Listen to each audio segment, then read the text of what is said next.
fearlessly talking about the biggest stories that matter to you the most. Breaking news, John Calipari is finalizing a 5-year deal to become the Arkansas Razorbacks' next head coach, covering college sports like no one else. The biggest guests in sports. We now welcome in Hall of Famer Jim Calhoun. Such a pride I had, I came to Connecticut. The legend, Tim Tebow, joins us. We'll run it back. I like it. The legend, Herschel Walker.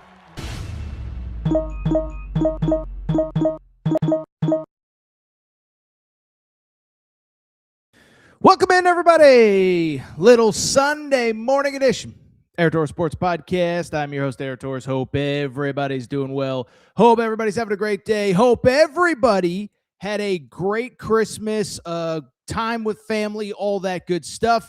And I'll tell you this, we're live here on the Sunday after Christmas, and I appreciate everybody joining us here on a Sunday as we react to what was actually a busy about 5-6 days since the last time we recorded. We're going to open Kyle Whittingham, officially Michigan's head coach. Can't say I saw this one coming when the Michigan job opened, mainly because Kyle Whittingham was still Utah's head coach.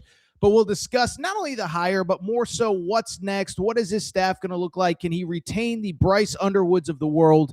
We'll talk about that. From there, I'll tell you, portal doesn't even open for a couple other days. There is one SEC school that every time I look up, they're losing somebody that I thought was pretty good a year ago. We'll talk about that school. Wink, it's Auburn. Producer Matt is not worried. I am a little bit more worried about his Tigers than I am. And then we'll wrap. This college hoop stuff is crazy. On Christmas Eve, Baylor gets a commitment from a dude who was literally drafted by the NBA. On Saturday night, Joe Tipton puts out a report that a dude that literally played in the NBA this year is trying to get eligible for college basketball. I don't know how much I actually believe that report, but we'll discuss it all. And really just where is this going in the world of college hoops and college sports in general? Before we get started, a couple quick reminders. One, make sure you're subscribed. Air Torres Pod YouTube channel on YouTube. We have surpassed 68,000 subscribers. Cannot thank you all enough for your support as we end the year. Just monster numbers. We're up as a channel, I want to say about 50% from a year ago. Numbers, just phenomenal all year long. So we appreciate your support. Make sure to subscribe. Turn on those notifications. By the way, if you're listening on Apple or Spotify, do me a favor, leave a 5-star rating and review. If you're watching here on Sunday, by the way, we did drop the podcast version of my Fox Sports Radio Saturday show. Go ahead and just subscribe to that. Just give it a quick download. Let the Fox Sports Radio bosses know that Torres is busting his butt there as well. Also, before we get started, you know what we got to do? We got to thank our friends, and we got to thank our hotel and casino partners, Circa Sportsbook and Circa Casino. Okay, so I've told you all about Circa. In Vegas, the best place to just watch games, period. It is that time of year. You need some downtime. I actually have a buddy who's in Vegas today for the Giants-Raiders game. The race to the bottom, who's going to get the number one overall pick. But here is the thing. I know a lot of you cannot get to Vegas, and so here is the cool part. You don't have to get to Vegas. If you live on the East Coast, Circa has opened up a brand new sports book at Mint, Kentucky Downs. The Mint, you can see it on your screen there in Franklin, Kentucky. This place, as you can see, it looks just like verbatim the Circa Sportsbook in Vegas. All of the same great hospitality, all of the same great everything that you have come to expect from the Circa Sportsbook in Vegas. It has now come to Franklin, Kentucky. It is right on the border of Kentucky and Tennessee, about 20 minutes from Bowling Green, about 40 minutes from Nashville. I was down there just a few weeks ago, and here's the crazy part. I'm going down there at some point later in the year for some shows right before March Madness. So make sure to check it out if you're in Kentucky, if you're in Tennessee. The Mint, Kentucky Downs, Franklin, Kentucky. We appreciate their support as they now, of course, have a Circa Sportsbook. With that said, it is a busy Sunday in the world of sports. There is no more time to waste. So people, let's do it. Let's get to the topic of the day. So here's the bottom line. Let me just say this. Michigan job has been open up for about 2 weeks. And I was thinking about this as we got ready for the show. I know a lot of you were on the road over the last couple days for the Christmas holidays. Well, guess what? Some of you maybe got lost. Some of you maybe took a wrong turn going to grandma's house. But at the end of the day, doesn't matter how many wrong turns you took, as long as you got to the final destination and had a good Christmas dinner, And that was basically Michigan football over the last couple of weeks. It was a weird search at a weird time on the calendar, but it doesn't matter how many wrong turns they took. They got the right man. Kyle Whittingham, officially the Michigan head coach. By the way, this isn't just some like press release. He was actually in Michigan gear on Saturday night. Michigan is at their bowl site where they will play Texas later this week. Matt, I think I sent you the video of Kyle Whittingham wearing that maize and blue singing Hail to the Victors. You can go ahead and play it if you have it. Michigan fans, Coach Kyle Whittingham. Honored to be here, honored to be the football coach at this great university. Can't wait to get working with our players, getting to know them, and getting Michigan football to where it should be. Kyle Whittingham, not quite Hail to the Victors, but I'll tell you what, it's going to take some getting used to. Let's go ahead and dive into this. I'll be honest. So we are now about 48 hours removed from the actual hire. Many of you won't listen to this until Monday. I don't want to spend a ton of time on the hire. I really want to spend more time really talking about what Kyle Whittingham needs to do from a coaching perspective, as far as a staff, as far as recruiting. Who can he retain? The Bryce Underwoods of the world. But just give me for a half a second to discuss the hire itself, because I think, honestly, it's a complete home run. Okay, so first of all, Kyle Whittingham, it's wild because we have been waiting for what? Literally 20 years to see if he would leave Utah for a bigger job. I mean, you can go back to 2008 when they played Alabama in the, I think it was 2009, but whatever. Alabama in the Sugar Bowl. Nick Saban, year 2, beats him, and this guy kind of bursts onto the scene. You kind of say, who is this guy? How long is he going to be there? He stays at Utah through the Mountain West days, into the Pac-12 days. And I do think it's worth noting, it was literally only 3 seasons ago that he won a Pac-12 that had Lincoln Riley at USC, that had Dan Lanning at Oregon, beat Mario Cristobal when Mario Cristobal was at Oregon. This guy is a great head coach. We've been wondering when he was going to leave. And I think the important part to note, he's still doing it at a really high level, right? Just won 10 games this year. Now, I know the 2023 and 2024 seasons were not great, but let's never forget, it was a weird deal where if you go back, listen, I was at the Rose Bowl the year that Cam Rising got hurt. That whole offseason, you think he's going to come back at some point that season. You don't really bring in another quarterback. And so basically lost all of 2023 hoping Cam Rising was going to come back.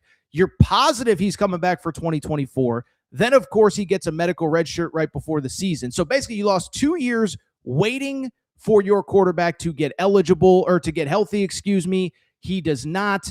Well, this offseason, he goes out, he revamps the offense, he brings in a new coordinator, he brings in a new quarterback, and boom, as I said, it's right back to 10 wins on the field. And listen, we don't need to go back through box scores from October, but go back and look at that BYU game. Utah in Provo largely outplayed BYU, and you do wonder, they win that game, there's a possibility that they are the ones that are 11-1. They are the ones that are in the playoff race, and they are the ones that are playing Texas Tech to go to the college football playoff just a few weeks ago. So it's one thing to hire a coach that's been good for a while, but sometimes you get these guys at the back end of their careers, and you wonder how much is left in the tank. This dude literally just won 10 games, and essentially, listen, we all know the story. He was essentially forced out at Utah. Now, we don't have to get into the dynamics there. It doesn't really matter. But there had been a coach in waiting, Morgan Scalley, for probably 3-4 years now.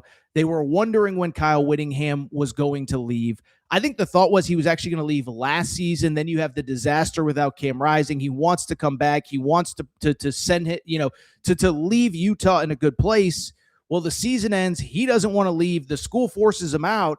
And so, like I said, I'll admit, the day that Kyle Whittingham, that we got that release, that Kyle Whittingham was not going to be the Utah head coach anymore, I assumed he was going to retire. Pretty early on, it becomes clear that he wants to keep coaching, and I think Michigan got themselves a heck of a coach. Lastly, as far as the hire is concerned, because I do want to talk about his staff, retention, players, things like that, I would quickly add, the other important part about Kyle Whittingham, and I think every person who talked college football has made this point, kind of squeaky clean, right? And you kind of need that coming off of the Harbaugh/Sharon Moore era. You had Harbaugh with multiple NCAA investigations. You had the Connor Stallion stuff. If you don't know about the Matt Weiss stuff, go ahead and Google it because it might be the worst of all. And of course, over the last couple weeks, we have learned about what Sharon Moore was doing in his personal life. He was literally arrested, what he was doing on social media. Well, Kyle Whittingham, you quite literally don't have to worry about any of that. As a matter of fact, I'll show you a quick tweet that cracked me up over the course of the last couple of days. I saw this on, I want to say it was Friday. But, Matt, you could pop up the Kyle Whittingham Instagram tweet. Scott Bell with the tweet of the century says, quote, Kyle Whittingham follows 5 women on Instagram. All are fully clothed, and the majority of them are related to him. He has 0 posts in 11 years. Hiring grade, A+. So, yeah, I don't think Kyle Whittingham's going to be sliding into girls' DMs that are on the treadmill like Sharon Moore. It's a great hire. And I was thinking about this. I tweeted it out on Friday.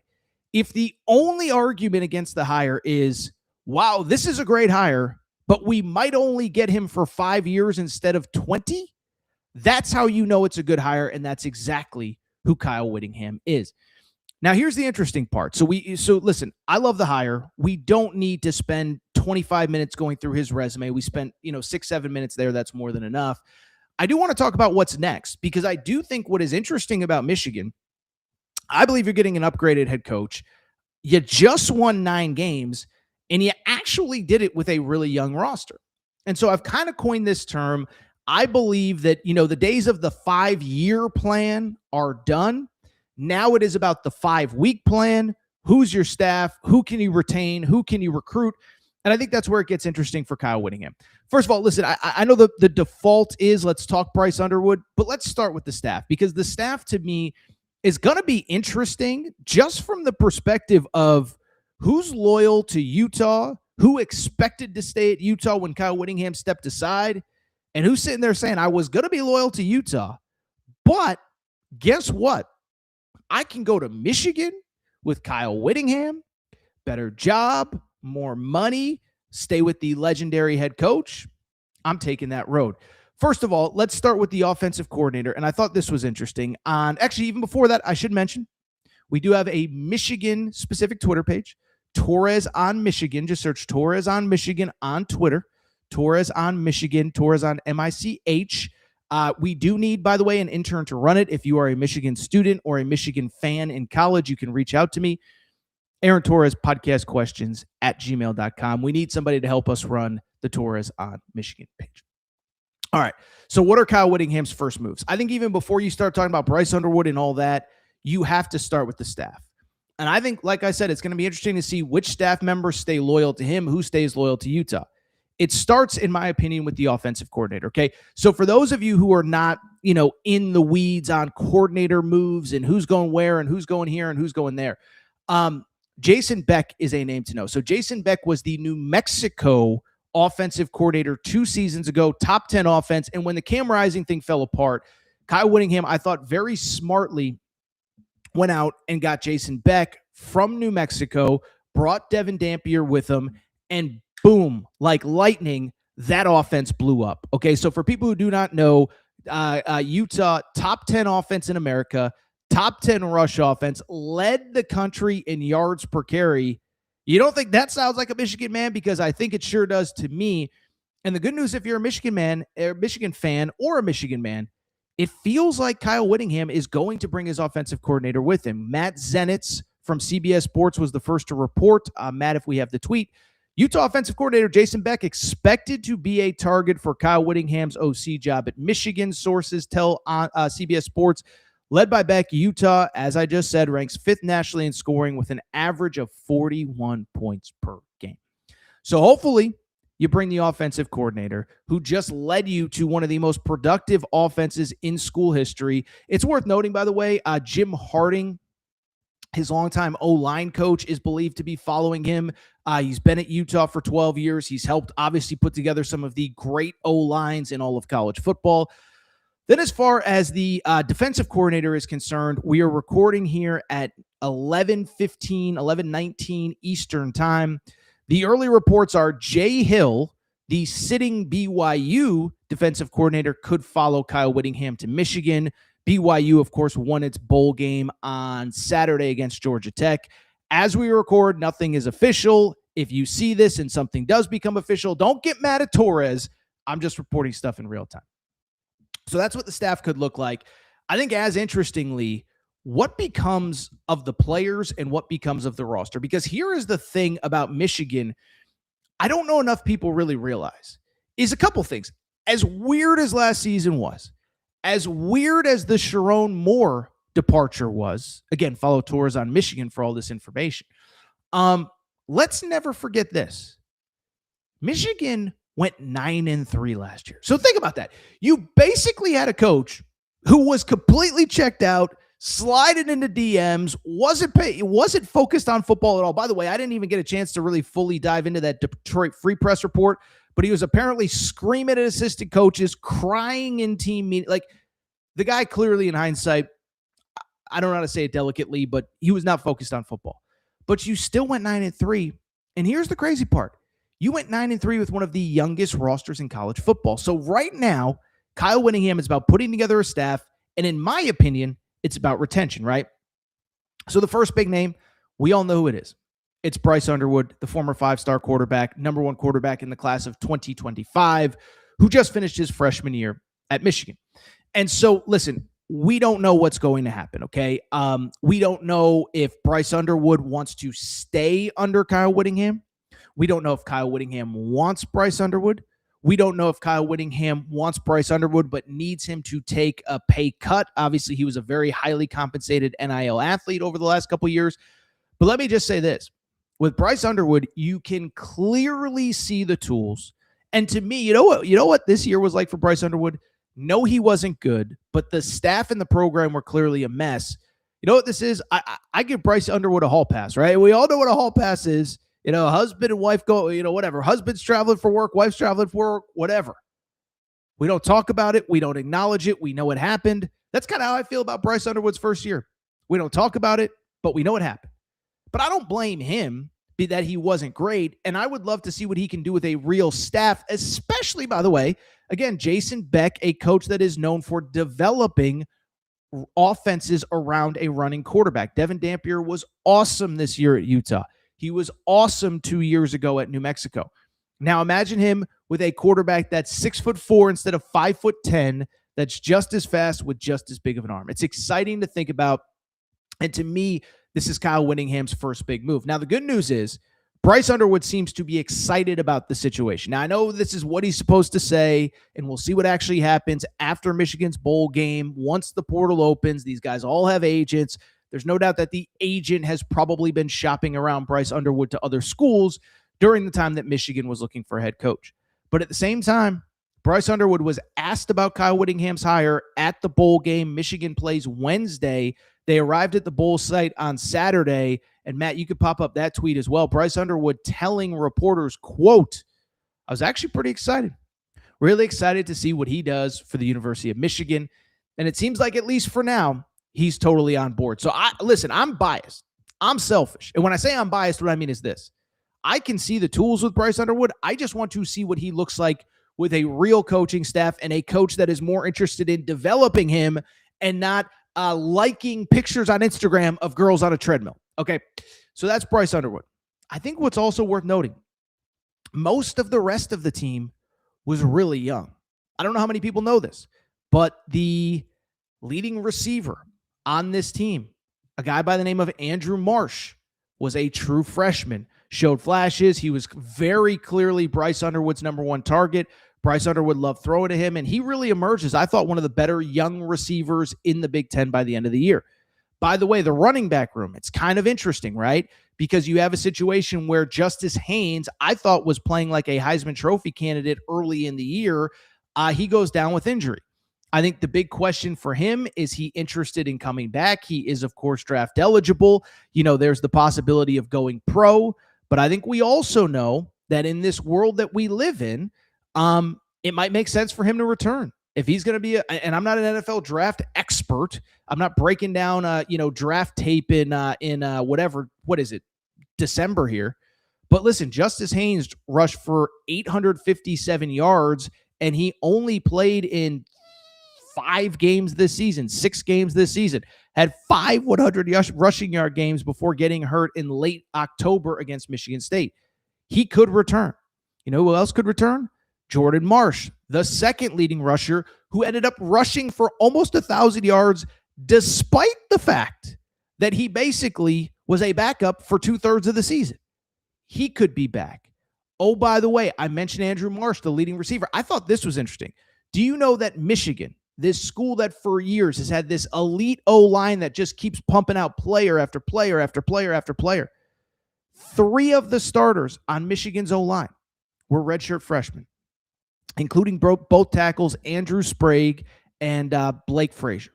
And so I bring it up because that whole O-line could basically return intact. By the way, they signed 2 5-stars last recruiting cycle that barely played this year. One of them was hurt. The other one, Ty Haywood, just didn't play that much. And so I just bring it up because there are so many tools in the toolbox. And I think after putting together the staff, retention is the number one priority. Speaking of retention, I think it's also worth noting, for all the criticism of Sherrone Moore, he just signed a top 10 recruiting class in all of college football. Can Kyle Whittingham keep most of that recruiting class intact? That's going to be interesting. It is worth noting, Carter Meadows, 5-star defensive lineman from the D.C. area, number 1 edge player in high school football, according to 24/7 Sports, was tracked down by rivals right after Kyle Whittingham was announced as the head coach.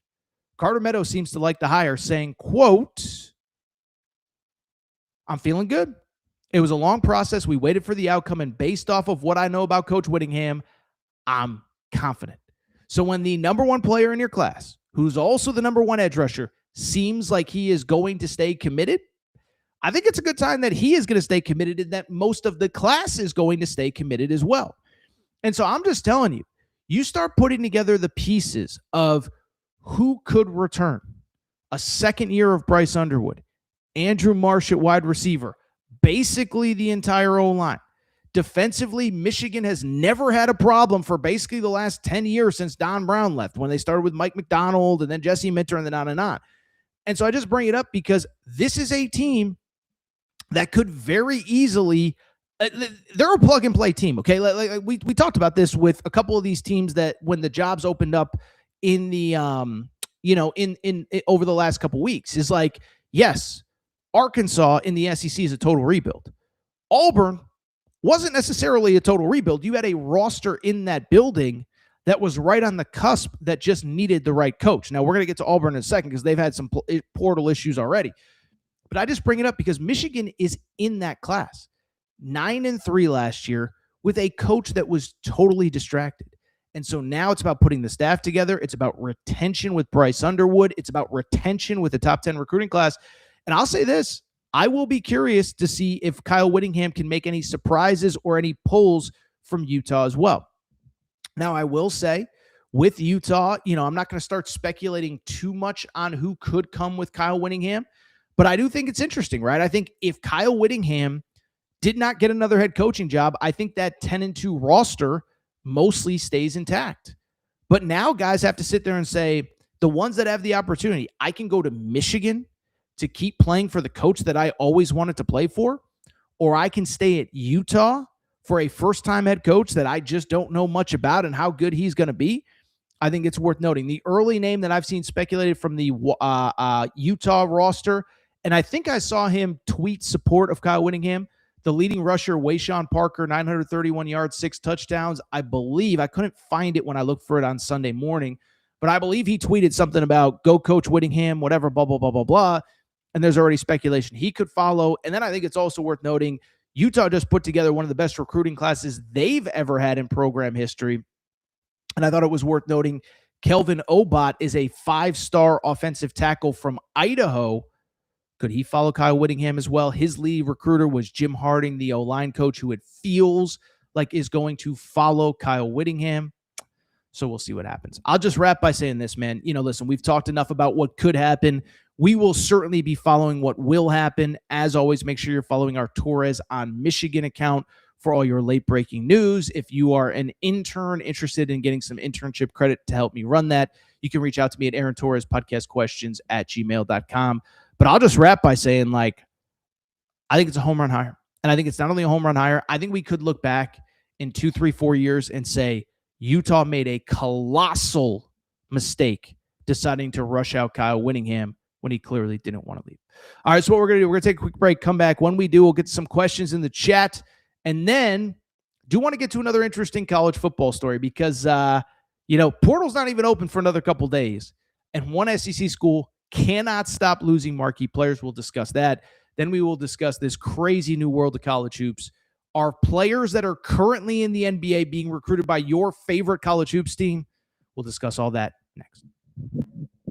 All right, we're going to get back to the show in a minute, but before we do, I have so many people that reach out and say, Torres, you give me hours and hours and hours of free content every day, every month, every year. What can I do to help support the show? Well, you want to support the show and look good in the process. Make sure to check out and support the Aaron Torres Media merch store at aarontorresonline.com/merchandise. Some of you wondering, what can I get in that merch store, Torres? Well, Kentucky fans, we got our Mark Pope Hope and Pope t-shirts. That is right. Mark Pope, monster first year. Year 2 is going to be even better. Get your Hope and Pope t-shirt at aarontorresonline.com/merchandise. Arkansas fans, the Big Pig Invasion is coming. It is here. John Calipari has things rocking. Get your Big Pig Invasion tees. Again, aarontorresonline.com/merchandise. St. John's fans, we have our Big Rick Energy t-shirts. And if you're just a college basketball fan in general, guess what? Your March is for Day Drinking shirt. That is the shirt that you need year-round, but especially for the next NCAA tournament. You can order yours now. By the way, football fans, we got you covered too. Nebraska fans, new era, new rules, the t-shirt that you need before the start of this coming season. And oh, by the way, if you're a Colorado fan, if you're just a Coach Prime fan, we have our Dion shirts and hats, more of them than we know what to do with. So to check out the full line of Aaron Torres Media merch and also support the show, good news is we're going to have even more for the fall. Check out the Aaron Torres Media merch store at aarontorresonline.com/merchandise. And for more information, you can always reach out at Aaron Torres Podcast Questions at gmail.com. All right, everybody. I'm back. Good to be back. Okay, so a couple things from the chat. First of all, Smash the Numbers, huge Michigan fan, says, Torres, don't care if Kyle Whittingham is 66. He can do more pull-ups than me. He will be around for a while. I agree. But I think if the only thing that you can argue is we got this super awesome head coach, but we might only have him for 5 years instead of 20 years. In this world, you take the 5 years because guess what? You might be able to get an awesome coach in the next 5 years. The one thing you don't want to do is completely whiff on the hire, get the wrong hire, and set the program back, have everybody enter the transfer portal. Also see a lot of back and forth about Kyle Whittingham, but Bryce Underwood in the chat about how young he is. All I'll say is I'm still a believer. And I just think you need to see him with a real head coach before you start making any assumptions on what he can and cannot be. All right, let's go ahead and switch gears. Before we do, though, I do want to go ahead and, you know what I got to do? I got to thank our friends. I got to thank the official ticketing partner of the Aaron Torres pod. I got to thank SeatGeek and SeatGeek.com, and frankly, also the SeatGeek app as well. So, all right, so I've told you all about SeatGeek. It is America's #1 ticketing app. Over 28 million downloads. Love SeatGeek. And what I love about SeatGeek is a couple things. One, every ticket on the app, they'll tell you right on the app if it's a good ticket or a bad ticket. Green dot means, yes, go ahead and purchase that bad boy. That's a great ticket. Red dot means stay away. Every ticket rated 1 through 10. But what I really love about SeatGeek, they take care of listeners of the Aaron Torres pod. Okay, all you got to do, if you go to SeatGeek.com or the SeatGeek app, if you use promo code Torres, that's promo code TORRES, you will get, how about this, $20 off your first purchase. SeatGeek.com, promo code Torres gets you $20 off your first purchase. By the way, that applies to any ticket, any game. Maybe you're a Michigan fan, you want to get last-minute tickets to the bowl game against Texas. Maybe you're a Michigan fan, want to watch that basketball team of yours that may never lose ever. Maybe you want to go to a concert, a show, comedy, whatever. If they have tickets on SeatGeek, you can use promo code Torres to get $20 off. SeatGeek app, promo code Torres gets you $20 off your first purchase. With that said, let's go ahead and switch gears. Let's talk about a team that has certainly caught my attention over the last couple days, and maybe not for the right reasons. That's the Auburn Tigers. Okay, so Auburn, we'll talk about them in a minute, but let me give you a little bit of background here, okay? So first of all, transfer portal does not open until Friday, January 2nd, okay? But we all know in this world, the regular season ended 3-4 weeks ago, and basically one of two things happened. There are players like Dylan Raiola, DJ Lagway, that as soon as the season ended, just saying, yeah, I'm going in the portal. And I can't officially enter until January 2nd, and I'm probably not going to commit before that. But I just want everybody to know that I'm open for business. And then certainly as these bowl games are starting to come to an end, I saw like 5 or 6 players from North Texas go into the portal on Saturday following their bowl game. I saw a couple players from LSU go in the portal following their bowl game. So players are entering the portal even if they aren't technically allowed to enter. Which brings us to the Auburn Tigers, okay? And before I explain what's really going on at Auburn, what I want to do is go back and talk about the Auburn job, and certainly the Auburn job when it opened and when it was filled by Alex Golesh in whatever it was, late November. I think it was the first weekend of December, whatever it was. It was late December, early November, okay? Or late November, early December. When the Auburn job opened, I said, look, I understand that Auburn isn't very good, wasn't very good this year. They finished 5-7. But what I also said was I thought it was one of the better jobs available in college football because there was so much talent in that building, right? And we can go back. We can criticize Hugh Freeze for the on-the-field stuff. The offense was terrible. He's an offensive guy. He has to be held accountable for it. And I go back to the day of the Kentucky game.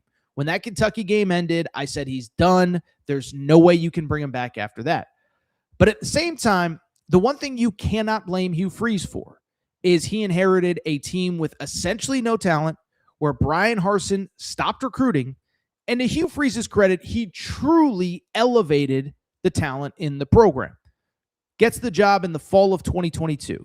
The 2023 recruiting class went from like in the 80s when he took over. It ended up being a top 20 class.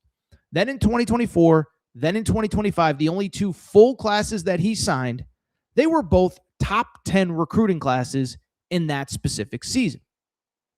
And so I bring it up to very simply say that I said I loved the Alex Golesh hire at Auburn because this is what I said. We just talked about forget the 5-year plan, the 5-week plan. We just talked about it with Michigan. And what I said at the time was, I said, you have a bright offensive mind in Alex Golesh. Now, go retain DJ Durkin because that offense was elite. That defense was elite when DJ Durkin was solely focused on the defense, and then retain the roster you have in the building. The one that only lost by 7 at Oklahoma, playoff team, by 6 at Texas A&M, playoff team, lost by a touchdown to Alabama, lost in overtime to Vandy. This team was so close. Retain this roster, and you potentially have a playoff team in 2026. Good news. DJ Durkin was retained. Here's the bad news, though. Portal isn't even open yet, and every single time I look up, Auburn is losing a key player to the portal. Now, I'll defend Alex Golesh in a second. I'll explain why there's some context needed, but just off the top of my head, I have seen 10, maybe 11 players that I believe are semi-impact players who have entered the portal since Alex Golesh got the job and even before then. So let's start. So the first one, Perry Thompson. He was the fourth leading receiver on this roster, 15 catches, and he'd sit there and say, how big of a deal is it to lose him? Well, it's not a huge deal in the grand scheme of things, but he is a former top 50 high school player, a player that, listen, we maybe never saw what he's really capable of at Auburn because the offense was so bad, but he enters the portal. He's a fourth leading receiver. Who really cares? Then a couple days later, Horatio Fields, fifth leading receiver. He's out. Well, he's the fifth leading receiver. Receivers are a dime a dozen. Alex Golesh will bring in his own guys. Who really cares that Horatio Fields is gone? Then a couple days after that, Malcolm Simmons, third leading receiver, enters the transfer portal. Now, Malcolm Simmons, I actually like. Now, in his defense, again, with all these receivers, it's really hard to take too much away from the season because they could not throw the ball thanks to Jackson Arnold. By the way, I'm not even going to include Jackson Arnold in this list because Jackson Arnold was terrible, but he's in the portal as well. Malcolm Simmons, third leading receiver, 18 yards per catch, 457 yards. But again, you sit there and say, you know what? Third leading receiver, you find receivers in the portal, not that big of a deal. Then a couple days after that, Jay Crawford, freshman All-American 2 years ago at cornerback. Really good corner, in my opinion. I know Auburn fans are kind of mixed and some don't really care and it's not a big deal and whatever. He enters the portal. At that point, you're like, oh, that was kind of a good player that you kind of didn't want to lose. And then a little bit after that, Kyan Lee. Remember talking about him when Hugh Freeze took over. It was one of the first big flips in that class of 2023. Another cornerback, 5th on the team in tackles this year. He enters the transfer portal. He was actually 7th. If we're being technical, I thought it was 5th. He was 7th. Kyan Lee is in the portal. Okay, well, whatever. Then Malik Blockton, 4.5 TFLs, a key defensive lineman. He enters the portal. Are you catching a drift here? Amaris Williams, former fringe 5-star. You flipped him a few years ago. He was a good one. I watched Auburn this year. A player who finished on the team 4th in TFLs with 6, 4th in sacks with 2. He is in the portal as well. Are you catching a hint? Robert Woodyard, 2nd on the team in tackles, linebacker, 3rd in tackles overall. He has entered the portal. Oh, by the way, Ashton Daniels, who I understand Auburn fans are going to defend this one. I thought it was a cool story. They redshirted him. You were hoping he could come back. I understand that Alex Golesh is probably going to bring in his own quarterback. Ashton Daniels enters the portal. And then over the weekend, Xavier Chaplin, which again, admittedly, if you watched Auburn, he was kind of a huge bust this year. So if an Auburn fan's watching this, you don't need to get in the comments. I know he kind of stunk, but that is 10 players right off the top of my head. Didn't include Jackson Arnold and kind of forgot to include Jamonte Waller, who is a former 5-star, fringe 5-star who never really clicked at Auburn. But I bring it up because I just named 12 players, all highly touted. Some were busts, some were really good. They are all in the portal. And I'm just starting to say, kind of don't really know what the point of hiring Hugh Freeze or firing Hugh Freeze was, even though he stunk, if you're going to lose the whole team to the transfer portal. Okay. So really quickly, before we get into more specifics, let me defend Alex Golesh a little bit. Okay. So a couple things. One, I think we all understand how the portal works. Okay. When a new coach comes in, the days of retaining every single player on the roster, they're just gone. Players have agents, players have opportunities, and it works both ways, right? There are players that just say, that's not really a guy I want to play for. There are players that are saying, like Perry Thompson, frankly, like, I just don't think I was used correctly here. It's probably time for a fresh start. Excuse me. There are players that Alex Golesh is saying, I don't think you're going to fit here. And I will defend Alex Golesh on a few other things. One, he is going to bring in players of his own, and we don't really know who he's targeting. We'll find out in the coming days. And it is worth noting, he had a pretty good quarterback at USF named Byron Brown, who is in the portal, who everybody speculates is coming to Auburn. Could be their starter next year, 28 touchdowns, 7 interceptions this year. So it's not all negative, and this isn't bash Alex Golesh time. And it is worth noting a couple things. There are a couple of those players that maybe they are entering the portal. They could always come back, right? A Robert Woodyard, a Kyan Lee, a Jay Crawford. Just because you told Hayes Fawcett, I'm entering the portal, doesn't mean that you're officially going to enter or that you're going to stay there. You could always come back. And then 2 more things to defend Alex Golesh. One, I think there were 3 players that you absolutely could not lose this offseason. 1 was Cam Coleman. 2 was Xavier Atkins, the linebacker. 3 was Deuce Knight, the quarterback. Well, so far, Xavier Atkins said he's coming back. Deuce Knight, Cam Coleman, to be determined. But you haven't lost like the 3 or 4 real dudes that you absolutely couldn't lose. And then finally, I'll also say this, is that Justin Hawkinson put out a report that basically said, like, look, NIL is just going to be different under Alex Golesh, and he has a different process of doing things. Listen, Hugh Freeze, again, thank you, Matt. You can keep it up on the screen, Matt. Hugh Freeze had, like Hugh Freeze's job was upgrade the talent, okay? Don't care how you do it. Don't care this. Don't care that. It's the NIL era, whatever. But it is clear that Hugh Freeze promised a lot of money up front, fully guaranteed to a lot of different players. And so Justin Hawkinson put out a report that basically said, look, Auburn is resetting how it approaches NIL. Fewer front-loaded deals, more production-based incentive, and stricter valuations. There might be growing pains, but the goal is long-term stability, a healthier locker room, and a culture shift. All right. So let me just say this. I understand all of that. I understand that you want a good, healthy, harmonious locker room. And I do think that as we get deeper into this NIL era, every team is going to have a GM. Every GM is going to value certain positions. You're going to have certain dollar amounts allocated for certain positions. In other words, you're not just going to be flying blind. It's not just going to be a wide receiver comes to you and says, if you don't give me this number, I'm walking. And so I understand why you are doing that. And I understand why these decisions have been made.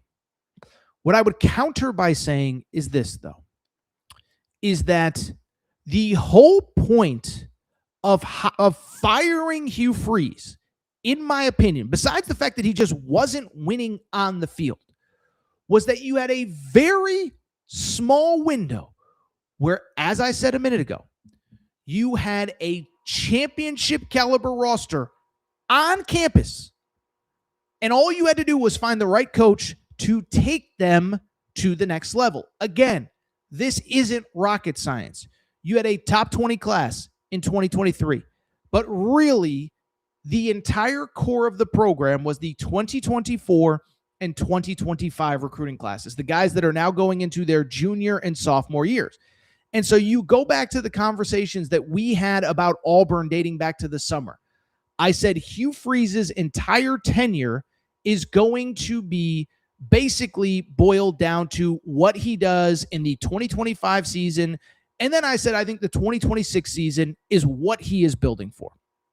And I actually said at the time, I said, I actually don't think that at the time I was like, I don't think he's on the hot seat. I said, I think if he just makes a bowl game, everybody wants to see what he can do in 2026 when that roster is fully formed, veteran, couple years in the SEC. Well, it was a disaster. I understand why you had to let him go, but the whole point in firing him was you have this very small window, as I just said, where you have a championship caliber roster on campus right now. You got to retain them. You got to put the right staff together, and you have to take advantage of this small window in time. And so to me, the whole appeal of the Auburn job when it opened was two things. One, the roster, which I've spent plenty of time talking about now. And two, and this is what I heard about Auburn all search process long, our NIL is second to none. Well, now the roster has already been gutted. Okay, I actually went back and looked. So that 2024 class, which was a top 10 class in America, Cam Coleman was the top player in that class that signed at Auburn. He's still there. But Amaris Williams was the number 2 player in that class. He's gone. Perry Thompson, number 3 player in that class. He's gone. Walker White, number 4 player in the class. He's gone. Jamonte Waller, number 6 player in the class. He's gone.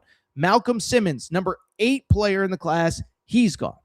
So that was 8 top 150 players in the class that is going to be juniors this year. 6 of the 8 are already gone. And so to me, I don't really understand what the whole point of doing all of this was if you were just going to let him go and then basically you're in a rebuild next year. I know you're not technically in a rebuild, and I know a lot of it is retaining Cam Coleman, retaining the right guys on defense, headlined by Xavier Atkins. But it's hard for me to sit here and say that there's enough talent in the portal to replace the talent that is outgoing and that you are going to be better on the field in 2026 than you were in 2025. Or maybe let me rephrase, that you're going to have a better roster in 2026 than you did in 2025. Now, maybe the win-loss record is better, 5-7 overall. And again, I understand why Hugh Freeze was fired. The results stunk. But what I also know is this: 7-point loss at Oklahoma, college football playoff team. 6-point loss at Texas A&M, college football playoff team. 7-point loss to Alabama, college football playoff team. 10-point loss to Georgia in a game where you were this close to going up 17-0. Georgia's a college football playoff team. Overtime loss at Vandy, a team that was right on the verge of the college football playoff. You were so close with the dudes that you had in that locker room, And now you're basically letting all of them go. So we'll see what happens. I'm not, listen, I want to be clear. I'm not calling for Alex Golish's job, nothing like that. But I am saying it kind of defeats the whole purpose of making the coaching change when you lose as much of the roster as you have. We'll see what happens. We'll see who Alex Golish brings in. And again, none of it matters if he wins. He is an offensive savant. He is almost certainly going to bring in Byron Brown. And to his credit, like he does have SEC experience. Like this isn't Brian Harsin who had no idea what he was doing. It isn't, Chad Morris or somebody like that. Like that's not what I'm saying. But again, for the last time, because I've gone on long enough, just feels like you had this championship roster. And what I see right now, I don't know that I see a championship roster. We'll see what happens. Again, I think one right now, you got to keep Cam Coleman. And then two from there, you got to see what happens with the rest of the roster. Portal officially opens on Friday. And I'm actually curious. Who does Auburn bring in? And really, I think as importantly, are some of those guys that have publicly said they are leaving, are they all actually leaving? It remains to be seen. All right, so what we're going to do, we're going to take one more break. We're going to come back. When we do, we got to go ahead and talk about this very weird weekend in college basketball. It wasn't even it was more than a weekend. Christmas Eve, Baylor gets a gift under the tree. How about a dude that had been drafted in the NBA? Then Joe Tipton on Saturday says that a player that actually literally just played in the NBA is trying to come back to college. We'll explain the craziness. Where is the line? Quick break. Be right back. All right, we're going to get back to the show in a minute. But before we do, you know what we got to do. We got to thank our friends. We got to thank our partners. We got to go ahead and thank Cauley Puffs and CauleyPuffs.com. Yeah, you see the logo on the back of the screen right here. Okay, so I've told you all about Cauley Puffs, but family-owned company, not far from where I live. Joey, a huge sports fan. And one day he was sitting on the couch and he said, you know what? I need a snack that is both healthy but delicious, something my kids are going to love, something my family's going to love, something I'm going to love. And so he came up with Cauley Puffs. This is the new age health food snack. You don't need to go to the grocery aisle and buy all that crap, the Doritos, the Fritos. No, my friends, you need Cauley Puffs. Baked, not fried, avocado oil, no grease, healthy ingredients. But here's the best part. They taste freaking delicious. Actually, there's another best part. In addition to tasting delicious, in addition to being healthy, they are also taking care of listeners of the Aaron Torres pod. Okay, so check this out.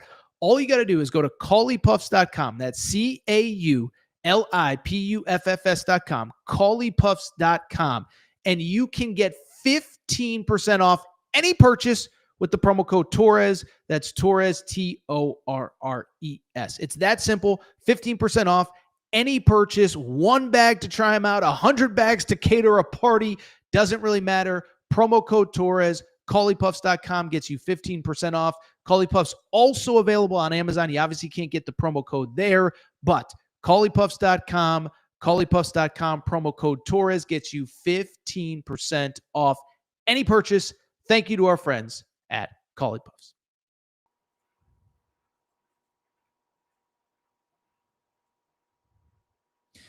All right, everybody. I am back. Good to be back. Good to be back. Final segment of the show. So good to be back. Should mention, by the way, do appreciate our friends and our partners, Cauley Puffs and CauleyPuffs.com. We've talked about it, but they take such good care of us. And, the thing I love about it, I think they're appreciative of what our audience has done for their business. CauleyPuffs.com, promo code Torres gets you $15 off your entire purchase. If you need a snack for the holidays, we're going into the new year. You want to look good. You don't want to look like a filthy slob. CauleyPuffs.com. Matt, what does we're good mean? What am I missing? I don't know. If somebody can't hear me, let me know. By the way, I'll tell you what. A couple interesting comments before we switch gears. This is Darren, who is commenting about the Auburn segment we just did. There could be an actual reset in college football rankings culture over the next few years with all the coaching changes. It appears that some premier teams may struggle. So what I do think, Darren, I think it's very much, and this is going to be very applicable to the next topic that we're going to do on this world of college basketball. But what I do think is that, listen, this world of college sports that we've had the last few years, Like when people call it the Wild Wild West, it really is the Wild Wild West. And so never forget, we basically went overnight from you give a, to use the old John Calipari line, you give the kid a bagel with cream cheese, boom, death sentence, get out of my sport forever, to dudes now demanding hundreds of thousands, if not millions, to play for your team. So what I think is going to happen, Darren, and Darren's referencing Auburn, which is very vocally and actively trying to reset how they do NIL, not as many guaranteed front-loaded contracts. I think what you're going to see, especially in football, is basically any school, is that these are our premium positions. You can guess what they are: quarterback, offensive tackle, defensive end. And we're willing to pay a premium for that. But we're not just going to pay a wide receiver whatever. We're not just going to pay a running back whatever. We're not just going to pay a cornerback who's a dime a dozen whatever. And that's really how the NFL works, right? Is that there's a reason everybody drafts running backs. It's because you want cheap labor that isn't expensive and doesn't count against your cap. In the NFL, the wide receiver, yeah, there are the Justin Jeffersons, the Jamar Chases who make a ton of money, but, there's a lot of other guys. Tyreek Hill was traded. A.J. Brown was traded because those teams were just like, we think we can get something close to you without spending insane amounts of money. And so I think that's where we're going to see college football go, is that a school isn't just going to say, an agent, like, I'm just going to use the Auburn example. I don't know how much everybody's getting paid, but I'm guessing it was a very case-by-case basis of this agent comes in, this is what we want. And at the time, Hugh Freeze was like, we need to upgrade the talent. Okay, you want $800K, we'll give you $800K. And I'm just using that as an example. As opposed to what Alex Golish is saying is, look, our number one receiver will get $800K, but the third receiver is getting $150, and we'll find a guy that'll take $150, and we think we can turn him in. You get the point. And so that's where I think it's going in the world of college and college football. But let's switch gears to college basketball, where Brent Peterson says college basketball is the Wild Wild West. Yeah, it sure is. So let's go ahead and discuss what we learned over the weekend, okay? And a little bit of backstory and context before we get to what happened on Christmas Eve and certainly on Saturday in the world of college basketball. A little bit of context here, right? So we all know that over the last couple of years, the sport has changed exponentially. And what we also know is that these eligibility rules, they used to be hard and fast. You can't transfer here. You can't enter the portal here. You can't do this. You can't do that, whatever. And clearly things have been loosened. And I think it really started this summer when you saw the influx of European players. And it used to be, a Euro would be 18 years old and they're either good enough or they're not, and they come over, they don't. But what you started seeing this summer was teams signing 21, 22, 23-year-old European players and basically saying, no. John Smith, and I'm just using that as a hypothetical name, oh, no, he just wants to come for an education. And yeah, he's 23. And yeah, he's been playing in the German Pro League forever. But he just wants to come play college basketball. And the NCAA basically just said, okay, we're going to throw our hands up. We're not going to really stop anybody. And you see now, Sonata Frew at Louisville is like a 22-year-old guy. Mikhail Boskovich, who actually came over late last season at BYU, is like 22, 23. A couple of guys at Illinois are 22, 23. And there were basically no rules with Euros. And so fast forward, what we started then seeing was schools then trying to push the envelope with American kids. And so again, I'm getting to what happened, but I'm just trying to give you context. But remember, the big story about 6 weeks ago, maybe, London Johnson. He was the high school player who never played college basketball that was playing in the G League. And he basically had never gone through the NBA draft process, wasn't selected, wasn't property of any specific NBA team. And Louisville said, well, wait a second now. He's 21 years old, never played in the NBA, was never drafted. We're going to go ahead and see if we can get him eligible. And they got him eligible. By the way, Santa Clara a few weeks before, got a different player eligible under very similar circumstances. And Louisville's argument was basically, look, this is no different than a European player. The only difference is the league that he played in is professional. It's just in America instead of the Slovenia, basketball association. I don't know if that even exists. But Louisville's argument was, this is no different than the European players you're clearing. Why shouldn't he be eligible? So the Louisville player gets cleared. And I think at that point, we all thought, whatever.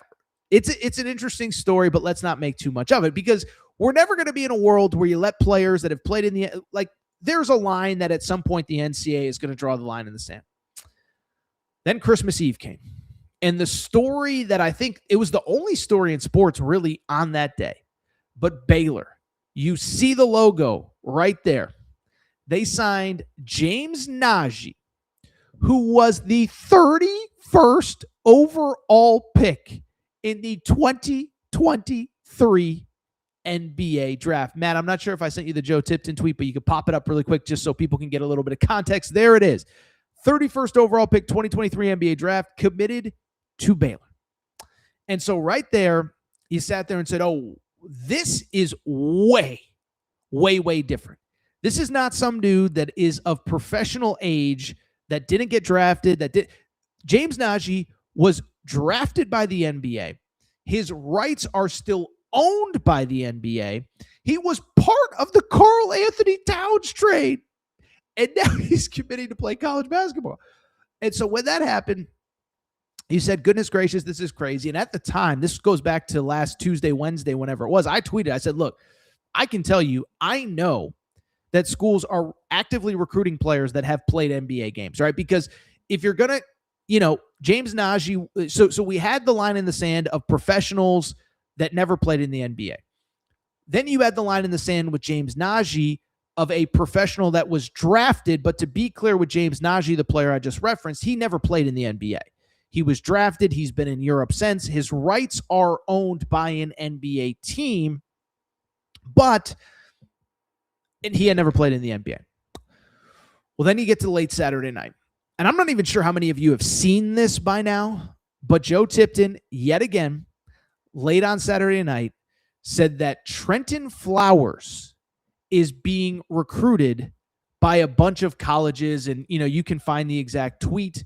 But Trenton Flowers, for people who do not know, was committed to Louisville, class of 2023, never played college basketball, but he is on a two-way contract, which means he can go back and forth between the G League and the NBA. He is on a two-way contract with the Chicago Bulls. And how about this? He played in NBA games like literally a couple months ago. And he is apparently being recruited by colleges. Now, I will say this. I did not send Matt this tweet, but Matt Norlander from CBS put out a tweet early Sunday morning, that basically said, I checked in with a couple of the schools on this list from Trenton Flowers. They're not recruiting him. They don't know how their logo got on this list. But what I bring it up to say, we are in this crazy world where it is very clear that schools are willing to push boundaries, and the next boundary may be, is someone going to, and is the NCAA going to clear a player who has literally played in NBA games? It is a crazy new world. Let's break it down. I got a ton of thoughts. I'm going to probably go long here. Forgive me, but let's go ahead and discuss. Okay. So first of all, let me say this. I'm actually not as mad as you think. And I'll tell you why I'm not as mad as you think. It's because for the OG listeners of this show, we're talking, this pod, I think, started in 2018, 2019, something like that. And it started as a podcast. There was no YouTube, whatever. But I remember in the early days of the NIL portal world, I remember telling everyone this was going to happen, right? And for years we heard, just pay the players. Just let them transfer. What's the worst that could possibly happen? I'll give you an example. And I love this guy, so I want to be clear. Chris Broussard is a good friend of mine, works for Fox Sports. Well, he used to work for Fox Sports Radio. He now hosts the show with Nick Wright. Okay. Chris is great at what he does. Chris is an icon. I love Chris. For people who don't know him, he's literally the nicest person on planet Earth. I remember hosting a radio show with him at the 2019 Final Four. So that's 6 years ago now, almost 7. Auburn, Virginia, Texas Tech. I can't remember who else was at that Final Four. But I bring it up because somehow this was a topic, right? And we were on the cusp of NIL is coming, transfer portal is coming. I remember Chris being like, just pay the players. What's the worst that can happen? And I said, Chris, let me tell you about some college coaches that I know. I said, and let me tell you about some boosters that I know. I said, look, if we just go into this thing blind and say we'll figure it out as we go, I remember telling Chris at the time, I said, like, dude, you mean to tell me that the University of Texas, there's not some booster that's willing to pay $5 million for a high school quarterback that he thinks can win them a national championship? And I don't remember Chris's exact response, whatever. Well, fast forward to 2026. Texas has a quarterback that is probably making $5 million a year playing college football.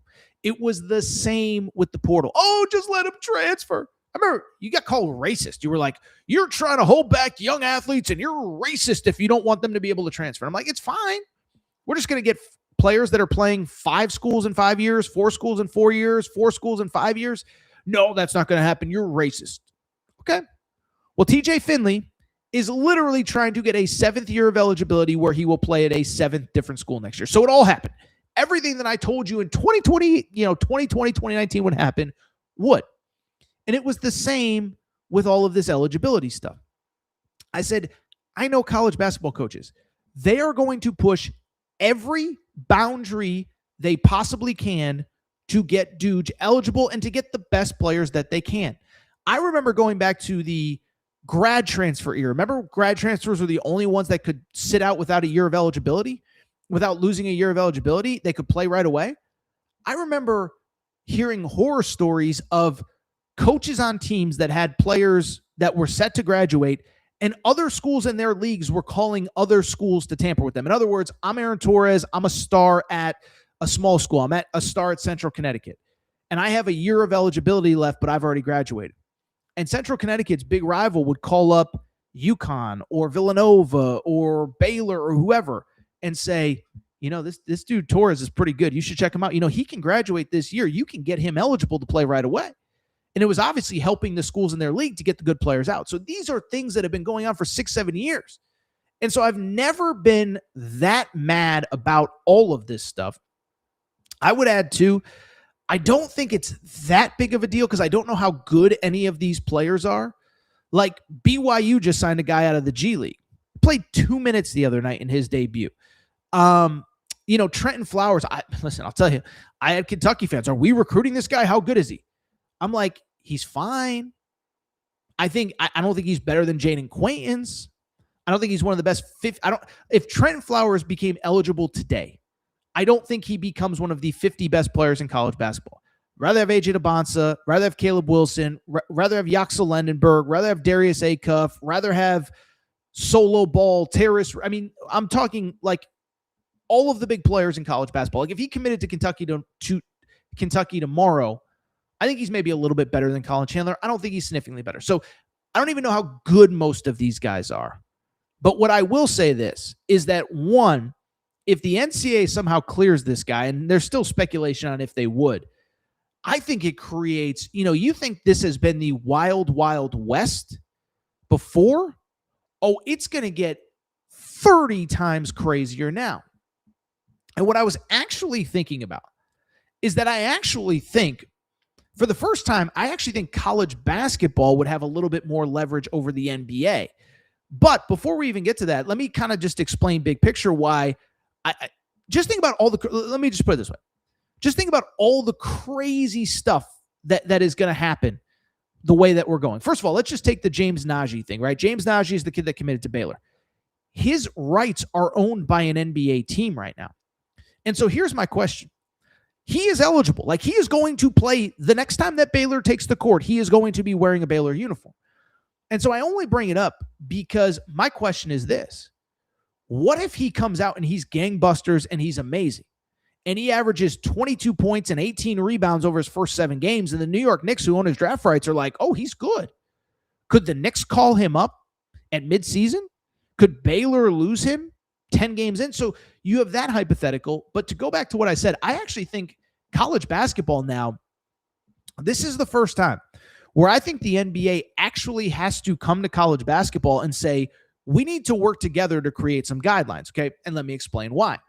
It's because basically what this James Najee thing tells me, there are essentially no more rules as far as eligibility in college basketball are concerned. What do I mean by that? What I mean by that is this, is that if James Najee can get drafted and still be eligible to play college basketball, well, there's no deadlines and there's no real guardrails. I should really correct myself. the one guardrail that the NCAA seems to be limiting, you do have to be 5 years removed from high school, right? So basically, like, LeBron James can't just say, hey, I never played college basketball, give me 4 years of eligibility, although I'd be curious if he tried to push if the NCAA would stand in his way. But basically, you have to be within that window of 5 years after high school, okay? But to fast forward, let me say this. I actually think the NBA is at a disadvantage right now because of the fact that we live in a world where there's no real deadline to withdraw from the NBA draft or to come back to college if you're not happy with your professional standing. And so that's why all this is important, right? Because the next logical thing is you have a guy, let's just, whoever, doesn't matter who it is, gets drafted 22nd overall by the Sacramento Kings or 17th overall. Like, I'll give you an example. I looked it up this morning because I want to see. 14th overall pick this past NBA draft. He got a 3-year guaranteed deal worth about $11 million. Well, you do the math. The best players in college basketball are getting paid $3 to $4 million a year. An $11.5 million deal is about $3.5 million a year. And so let's just say, let's just use Jaden Quaintance. Let's just say Jaden Quaintance gets drafted 14th overall by the Sacramento Kings. He says, I'm not going to Sacramento. Screw those guys. Mark Pope's like, I'll pay you $3 million to come back for another year at Kentucky. What's to stop Jaden Quaintance from going through the NBA draft process, getting drafted, and saying, I don't want to go there. I can make just as much money in college basketball. Now, the team would own your rights, but in theory, if you have 4 years of eligibility in college, you could just keep kicking the can down the road. You could keep saying, I'm making $4 million here and $3 million there. Maybe I enter the portal and get more there. And so I think the NBA's got to kind of sit there and say, well, wait a second now. We have to work with college basketball here because what I know the NBA doesn't want and what I know these GMs in the NBA don't want is to spend all this time evaluating these players, drafting them, and then it's like, oh, he's refusing to report. Like, oh, we just spent all this time. We just drafted Darius Acuff. He doesn't want to come to our team. We can't have him next year. Like, we don't get him? What? So I think this is the first time the NBA actually has to work with the NCAA. And I think this is the first time there's a trickle-up effect of, like, the NCAA's kind of got control here, because if they're just going to make everybody eligible, then again, what's to say if guys that are in the NBA but aren't happy with their playing time go back down to college? Now, to me, this is the part that I'm confused by, and I actually texted a lawyer on a Sunday morning. But if you're under an NBA contract, like, I don't understand how it's not breach of contract, even for a Trenton Flowers. If Trenton Flowers, and I know I'm all over the place, but this story is all over the place, so forgive me. But, like, if Trenton Flowers is on a 2-way contract with the Chicago Bulls, I don't really understand how it wouldn't be breach of contract to play college basketball and take money from another entity. Don't really understand it. So we'll see what happens, but I do think this is the first time the NBA and NCAA do have to work together. And again, I think the NBA is actually at a disadvantage here because the NCAA is basically saying, like, we'll make anybody eligible. So again, I'm just using examples here. Liam McNeely was the 30th pick in the NBA draft last year. He's playing in the G League right now. What's for him to say, why can't I go back to UConn? I was having fun at UConn. I didn't want to leave, but I thought I was going to be a top 15 pick. I ended up 30th overall. I'm in the G League. Could go on and on. It's crazy. But I would lastly say this, is that I'm just curious to see what the next steps are. One, from a college perspective, we have to get some kind of collective bargaining. But then two, I'm just curious, to do the NCAA and NBA work together? Because again, it's just chaos. I will say, and I saw a lot of people bring this up, I wonder if we just get to a world where basically teams draft a player, keep their rights, but instead of going to the G League, they go back to college, right? So for people who don't know, this is actually what we have in college hockey. So if I'm Aaron Torres Pucks over here, and I'm playing at University of Minnesota, I could be drafted by the Los Angeles Kings. They would retain my rights, but I would go back to Minnesota to play for another year. So is that a world that we live in where, again, use the Jaden Quaintance example, and it wouldn't be this year, but 5 years down the road, could you just say, hey, Jaden Quaintance is draft eligible. He's not ready to play. Let's send him to Kentucky for a few years. It's a crazy new world. All I know is Baylor, as I just said, literally has a player who was drafted by the NBA and at least part of a trade. It is just a crazy, crazy, crazy new world. Brent says really quick, at least the pros have a trade deadline. Listen, yes, you're right, Brent. All I'll say, and I've said this for years. Listen, let me say this. I think the reason I've had success in the media, I'm not trying to sound arrogant, is because I am willing to say things that are unpopular, okay? And so about 5-6 years ago, it was very unpopular to say, NIL is great, but we have to have rules. And oh, by the way, with the transfer portal, it's not the end of the world if you have to sit out.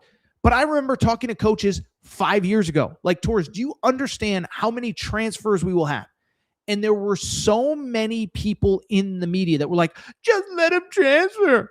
Who cares? You're being racist. And it's like, no, I'm trying to live in a world where there are actual rules that have to be enforced. Well, now, to Brent's point, there's no trade deadline. There's no free agency period. As a matter of fact, Matt, I sent you that Dan Hurley tweet. You can go ahead and pop that up because I think this is a perfect example of what Brent is talking about. Dan Hurley saying after James Najee signs with Baylor, Santa Claus is delivering mid-season acquisitions. This SH exclamation point is crazy.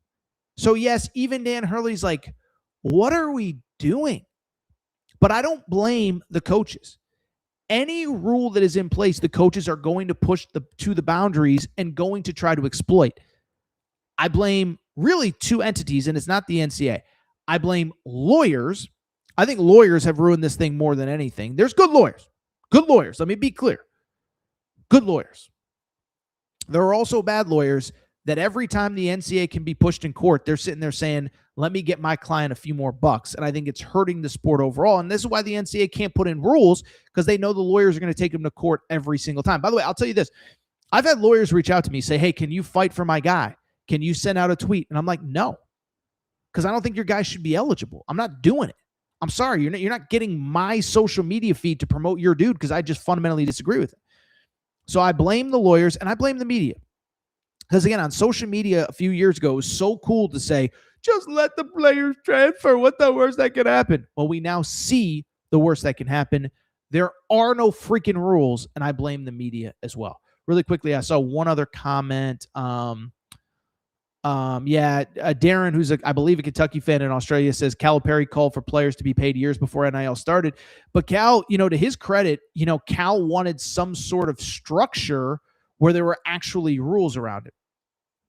By the way, this was funny. Darren does mention it. Oscar Shibwe has mentioned he would love coming back to Kentucky. I would love it if it happened, but man, it would open a door wide for future NBA players. Listen, again, I know all of this stuff is tongue-in-cheek. We don't know what's true and what's not. The one rule the NCAA does seem to actually be abiding by is that you have to be within 5 years of your graduating high school class.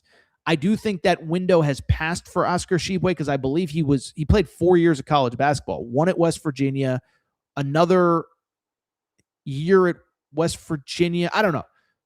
I think he actually transferred in the days that you had to sit out. So I think he played a half a year and then he sat out the second semester. Then he played 2 years at Kentucky.